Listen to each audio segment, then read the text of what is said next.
What's going on, wrestling fans? El Commandante here. Today, my partner in crime, Mr. Michael D'Angelo, a little under the weather today, so we wish him the best, wish him a speedy recovery.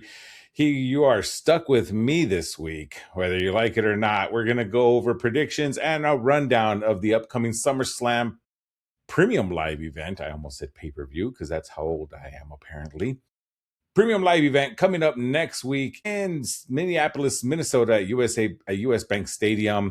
It's going to be a 2-night event, and boy, did they fill those match cards quickly. We were just talking last week how there wasn't many matches, and now all of a sudden they have a full card. So here we go. We are going to start coming in hot.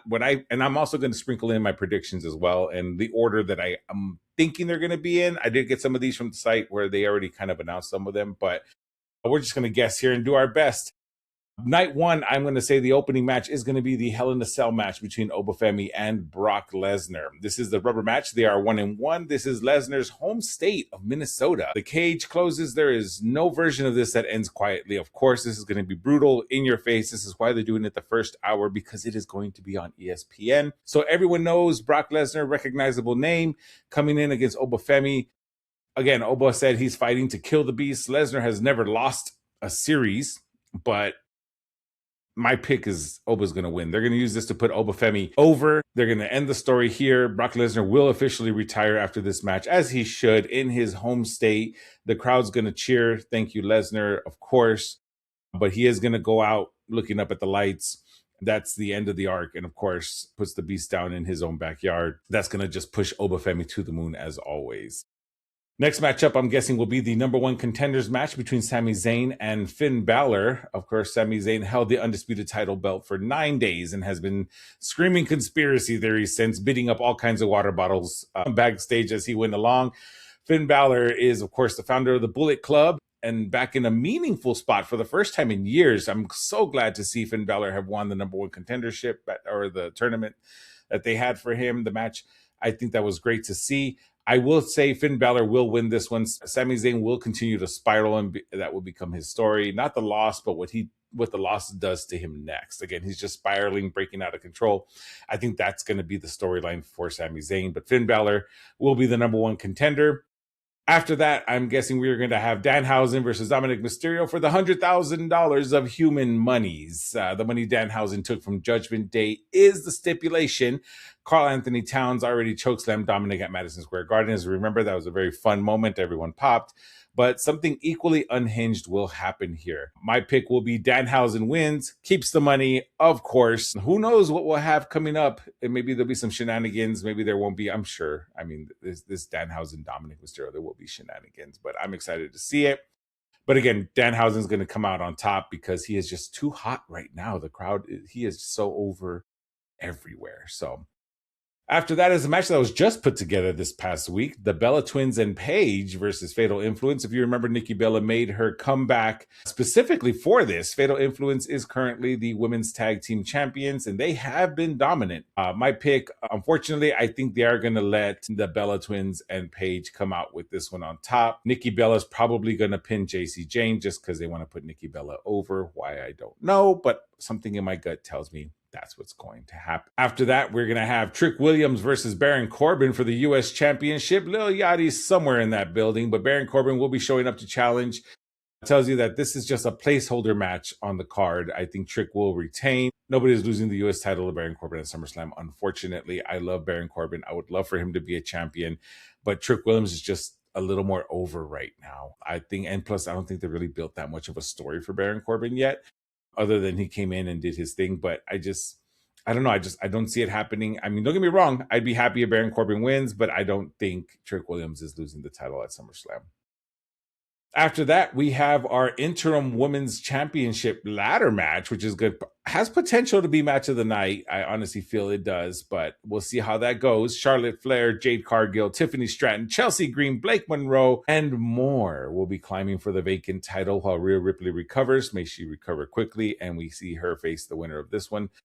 The most wide open match on the card, my pick would be Blake Monroe. She has been built too slowly and too deliberately to not pay off in Minneapolis.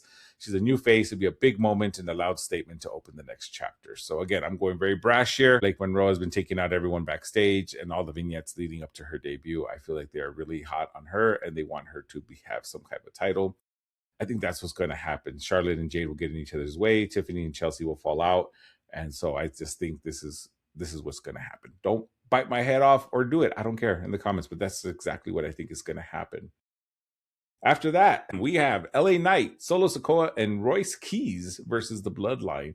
Now, before I get into this, I would like to say I am really liking the way the Usos and Jacob Fatu look together here. This has been a very good version of this tag team here, and I'm really enjoying this very much. Solo is on the Faces team, but is a Bloodline member by blood and oath, obviously.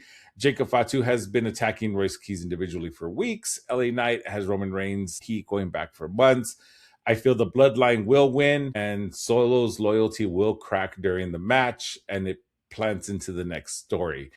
Jacob Fatu will be destroying someone in the closing sequence, I believe so, and Roman will obviously stand tall because that is his Bloodline members, and I feel that Solo will turn on the Faces and become part of the Bloodline. I think that's what's going to happen. After that is another potential for match of the night is CM Punk versus Cody Rhodes for the night one main event of the undisputed WWE Championship. The whole not even Dusty's kid line, that really kind of set the tone for the match. You could tell that really hit a nerve, and the crowd popped for it last past Monday night. I'm sorry, on SmackDown Friday night. And in Minneapolis, with everything Cody has been through since WrestleMania, I think Cody's going to win his fourth WWE Championship. CM Punk's shadow speech kind of backfires on him on this one. I think the drop microphone comes back around somehow.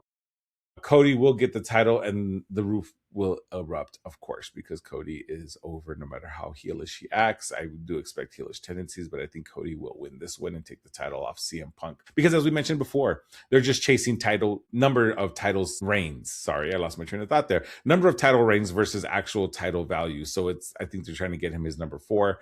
And that's what they're going to do at SummerSlam. Sorry. That's it for night 1. Night 2 is going to start, of course, with Penta and Chad Gable for the Intercontinental Championship. This will likely be match of the night, or this could be a tough one, but this will be one of the matches of the night for sure. I do feel that Gable's redemption arc ends one way or another here. He's apologized to every member of the Lucha community who he has wronged as El Grande Americano. This is a match that tells you whether the arc paid off with gold. However, I feel Penta will retain. Gable will come close. He'll earn real respect, and the loss would not be a step back, but it'll be a step up or a setup for whatever comes next. I just don't see them taking the title off of Penta just yet. And I feel like the story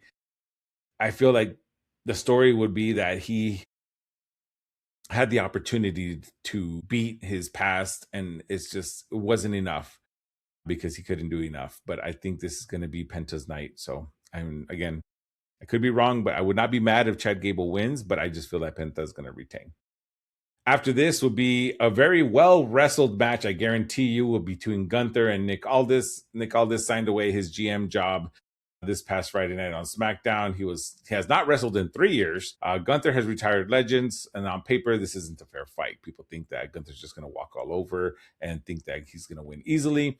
But you go from being the career killer to the B who got beat by his boss line is a great line by Nick Aldis, let's be honest. And I think that's going to be what helps him win this match. I feel Nick Aldis is going to win. It's going to be one of those moments where the underdog pull is so strong that the story is so perfectly set up that the result almost has to go that way. Gunther's losing streak to authority figures will continue in this aspect. So again, mark my words, I think Nick Aldis will win this one. And again, people are going to be very surprised on how Nick Aldis wrestles and how he is. So we'll see what goes from there.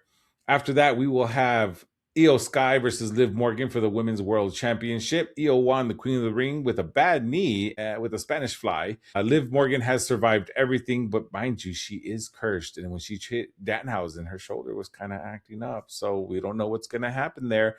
Io challenged her face-to-face in Riyadh. Liv accepted without blinking. So I think Io is going to win the Women's World Championship.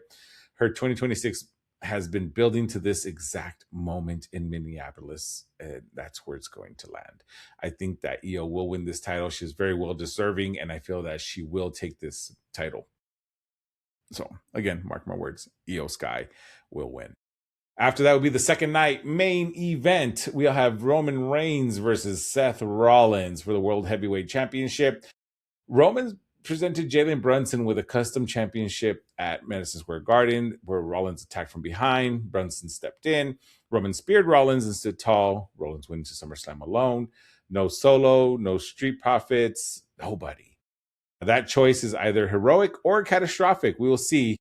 I feel it's going to be heroic. Seth Rollins will win the World Heavyweight Championship. He went in alone on purpose. He will win alone on purpose. And the Shield Brothers story ends with Rollins holding the title Reigns carried for years. That's the ending this arc truly deserves. I love Roman Reigns, but it's time for Seth to reign supreme. And I think that's what's going to happen. A few little rapid fire takes for you guys to take away from here. 3 things I am most excited to see: Obafemi inside Hell in a Cell, Cody and CM Punk closing night 1, and Seth Rollins going in at alone for the full bloodline main event night 2. One match I think surprises everyone. Like I said, Nick Aldis versus Gunther. Make sure y'all mark that down. Nick Aldis versus Gunther will be the match that surprises everyone. The match that will be talked about Monday morning will either be Cody winning his 4th title or Seth Rollins holding the world title alone. Both are real. One of them happens in Minneapolis. We will find out. And that is the quick hit SummerSlam preview of the recap. 13 matches in Minneapolis, 2 nights. They will be back for after the weekend with the full breakdown of everything that happened. Make sure you subscribe, drop a review, share the show. From El Commandante, stay sharp, stay loyal. Vamos.